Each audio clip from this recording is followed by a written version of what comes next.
नमस्कार दोस्तों, मैं हूं आपका दोस्त रोहिताश यादव। मार्केट में क्या चल रहा है साहब? मार्केट बहुत ही बोरिंग हो गया है इस टाइम। और वो कहते हैं कि बीटीसी भी खेल रहा है वो बहुत ही इजीली अपना, वो कहते हैं कि बहुत ही छोटे छोटे गेम खेल रहा है, बस और कुछ नहीं है। बाकी मार्केट बहुत ही बोरिंग चल रहा है। गाला में क्या चल रहा है वो भी बता दें कि हाल्विंग के उसके दोनों दिन जो है 21 और 22 खत्म। अब बोल में थोड़ी सी आपको आज हलचल नजर आ रही होगी और आपका एक्सआरपी में कुछ नेगेटिव भी चल रहा है, कुछ पॉजिटिव भी चल रहा है और आपका यूएस का कुछ इंटरेस्ट रेट के बारे में भी बातचीत चल रही है। चलो वन बाय वन सबको कवर करते हैं। तो अच्छा लगे तो लाइक सब्सक्राइब जरूर कीजिए। चलो पहले लेते हैं मार्केट में। देखिए मार्केट, मैंने कहा ना कि बीटीसी भी अभी आजकल रेस्ट कर रहा है, वो भी अपने खेल रहा है और कुछ नहीं कर रहा। अगर वो थोड़ी लंबी लंबी खेल खेले तो अच्छा है, कम से कम कुछ अप एंड डाउन तो नजर आए, लेकिन ऐसा कुछ भी नहीं चल रहा है, एकदम बोरिंग। और इसी वजह से कोई ऐसी कोई खास न्यूज भी नहीं चल रही है अभी जो कि मैं आपको कोई अपडेट देता है। इसलिए आज देखिए, आज दोपहर का वीडियो मैंने जानबूझ के मिस कर दिया कि आज कुछ था नहीं ऐसा। अब यहाँ पर थोड़ा सा मैं आपको ये जरूर कहना चाहूँगा, देखिए बीटीसी में जो भी हो रहा है ये केवल अभी थोड़ा बहुत जो आपको $300-400-500 का अगर थोड़ा पंप डंप नजर आएगा तो ये केवल वेल्स या एक्सचेंज का ही खेल होगा। बाकी और अभी ऐसा कोई भी मूवमेंट नहीं चल रहा है यहाँ। लेकिन हाँ, आपको एक चीज़ नज़र यहाँ रखनी पड़ेगी, डोमिनेंस जरूर थोड़ा सा गिर रहा है बीटीसी का। तो कहीं ना कहीं वो मैंने कहा ना कि हल्का फुल्का प्रॉफिट वगैरह बुक किया जा रहा है और सारा का सारा इंतजार वही हो रहा है कि एक ही जाके पॉइंट पर रुका हुआ है कि ETF का अप्रूवल, या तो वो सारा डिनाई कर दिया जाए या फिर आपका जो है कुछ उसमें पॉजिटिव किया जाए कि साहब ठीक है, अब यहाँ हम इस स्टेप पे आगे बढ़े या इस स्टेप पर आगे बढ़े। तो ऐसी भी कोई न्यूज़ अभी ETF से रिलेटेड भी नहीं निकल रही है, इसीलिए मार्केट आपका शांत हो गया है। दूसरा, कुछ आपका वीकेंड भी चल रहा है तो मे भी हो सकता है इसकी वजह से भी वॉल्यूम कम नजर आ रहा होगा। बोल पर देखिए, बोल में क्या चल रहा है। देखिए बोल में फिलहाल आपने थोड़ा सा स्पाइक देखा होगा, 2-2.5% का लगभग आपको दिखाई दे रहा होगा, यानी कि डॉलर में आपका $1.3 के आसपास प्राइस चल रहा है। क्यों चला ये? क्योंकि देखिए अगस्त में सुना जा रहा है कि सिबेरियम आ रहा है, सिबेरियम आ रहा है, फिर से एक वही र्यूमर।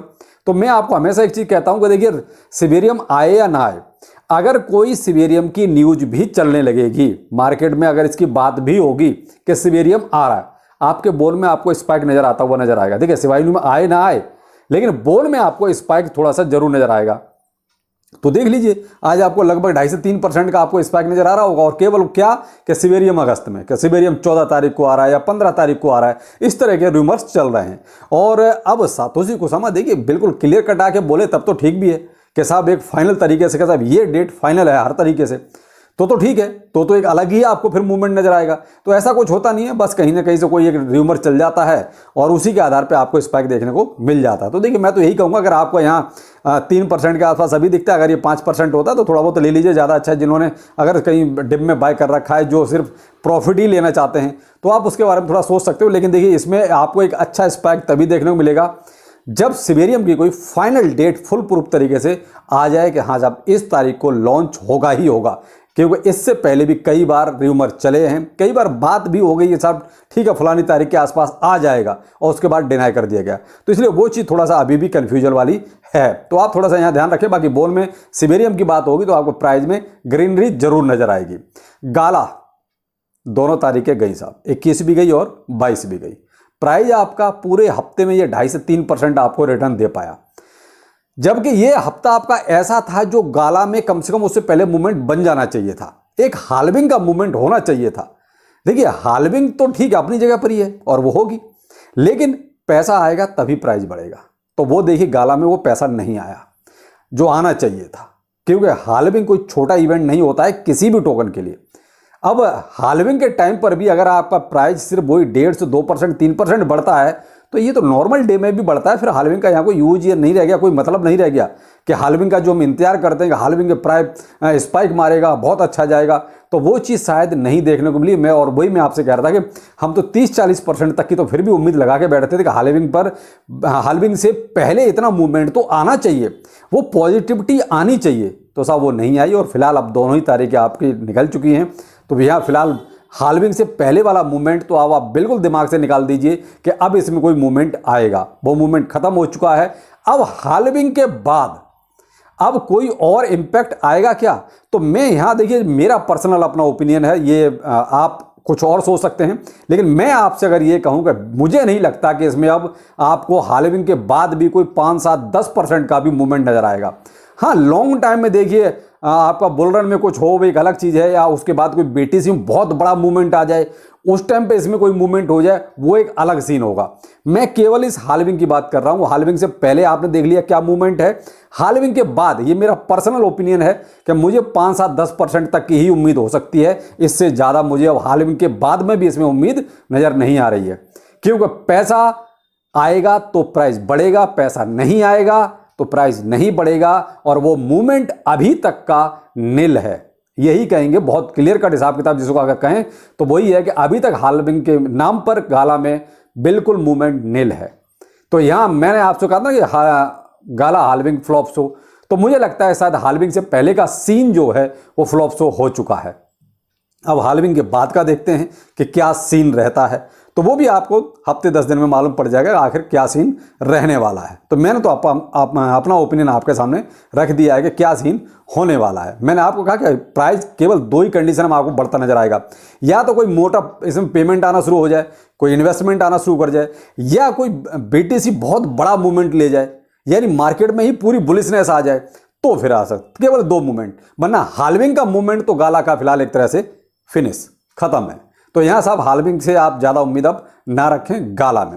एक्सआरपी देखिए, एक्सआरपी में सब कुछ अच्छा चल रहा था, लेकिन कहीं ना कहीं एसईसी अभी भी हार मानने को तैयार नहीं है। एसईसी ने साहब कहा कि जो भी अभी एक तरह से डिसीजन आया कोर्ट की तरफ से आया, तो कोर्ट ने जो कहा हम उससे संतुष्ट नहीं है, और कहीं ना कहीं कोर्ट ने एक तरफा जो फैसला दे दिया है। वो एक तरह से चैलेंज कर रहे हैं कोर्ट को कि कोर्ट ने भी अच्छा नहीं किया ये डिसीजन देके। यानी कि शायद एसईसी ये समझता था कि जो हम सोचते हैं या जो हम चाहते हैं कोर्ट भी उसी तरीके का डिसीजन हमको दे। तो वो, लेकिन भाई कोर्ट है, कोर्ट तो दोनों पक्षों को सुनेगा। तो भाई उन्होंने उस हिसाब से कोई एक तरह से डिसीजन दिया, और उन्होंने कहा कि भाई एक्सआरपी जो है सिक्योरिटी नहीं है। तो इस पर देखिए अभी एसईसी शायद हार मानने वाला नहीं है, और दोबारा से एक तरह से अपने आगे कोर्ट में जाने की पूरी तैयारी कर रहा है। तो एक्सआरपी में अब थोड़ा सा फिर से मामला पैनिक हो सकता है। देखिए अभी तक जो मामला ठीक था, क्योंकि कोर्ट का स्पीच वगैरह जो भी डिसीजन सब एक्सआरपी के फेवर में, लेकिन फिर से जाएगा तो फिर भी वही कोर्ट कचहरी और वो सब। तो क्या एक जो पॉजिटिव मूवमेंट बना एक्सआरपी में, शायद वो अब फिर से साइड में हो जाए या फिर डाउनफॉल वाला हो जाए। अभी फिलहाल अब ऊपर वाला शायद बहुत थोड़ा सा ब्रेक लग सकता है, जो एक मूवमेंट बना उसमें ब्रेक लग सकता है, ये कह सकता हूं। अब आगे कोर्ट का जो भी डिसीजन होगा उसके हिसाब से आप इसके बारे में सोचें। तो अब यहां पर देखिए एक बात निकल के आती है कि हमें अपने प्रॉफिट को नहीं छोड़ना चाहिए, चाहे हमें 10% मिलता है, 20% मिलता है, या इससे और ज़्यादा मिलता है। होता क्या है कि आप देख रहे हैं जो चीज़ नहीं होनी चाहिए वो भी हो जाती है, जो चीज़ हम नहीं सोचते वो भी हो जाती है। तो यहाँ हमारा जो प्रॉफिट बनता है वो भी चला जाता है। ये देखिए लॉन्ग टर्म वालों का तो कोई फर्क नहीं पड़ रहा, क्योंकि भाई नीचे जाता तो कोई परेशानी नहीं, ऊपर जाता तो कोई परेशानी नहीं, कि उनका पोर्टफोलियो एक तरह से उन्होंने जो अपने मैनेज कर रखा है वो 5 साल के लिए या 7 साल के लिए अपना मैनेज कर रखा है, तो कोई बात नहीं।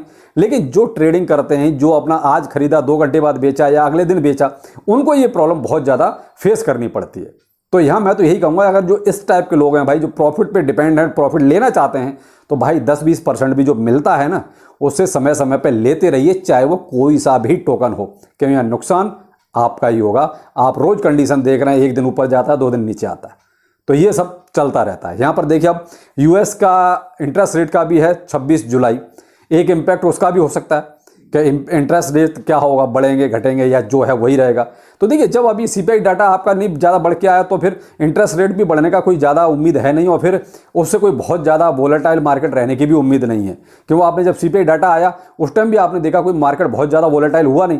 तो इंटरेस्ट रेट का भी वो पहले से प्रेडिक्शन से एक तरह से होती है कि भाई आप देख रहे हैं, जब पहले यूएस का सीपीआई डाटा नॉर्मल रहा तो इंटरेस्ट रेट भी लगभग वैसे ही रहना है, और फिर ऐसा कोई पैनिक भी मार्केट में नहीं चल रहा है कि इंटरेस्ट रेट बढ़ाना पड़े। तो 26 तारीख है जुलाई में, तो देखिए मार्केट में सिवाय अभी बोरियत चल रही है, हो सकता है कि वीकेंड चल रहा है इसकी वजह से, या हो सकता है वेट एंड वॉच पूरी तरीके से ईटीएफ का। तो मैं आपसे सिर्फ इतना ही कहना चाहूँगा, देखिए कि फिलहाल आप जो है मार्केट का जैसा ट्रेंड चल रहा है, सुस्त चल रहा है, तो आप भी थोड़े से सुस्त हो जाइए, क्योंकि खाम का हाथ पैर मारने का भी कोई फ़ायदा नहीं है, क्योंकि आप खाम का कोई ट्रेड लें और अभी कोई मूवमेंट का भी ज़्यादा कुछ क्लियर नहीं है। तो इसलिए थोड़ा सा आप अपने हाथ को रोक के रखें, पैसे को अपने पास रखें। जब एक अच्छा मूवमेंट कहीं आपको नज़र आता है तो आप इन्वेस्टमेंट करें तो ज़्यादा बेहतर रहेगा। बाकी आप खुद समझदार हैं, क्यों पैसा आप लगा रहे हैं, तो इतना समझ तो आप भी रखते हैं। तो चलिए फिर मिलते हैं किसी नए अपडेट के साथ। नमस्कार।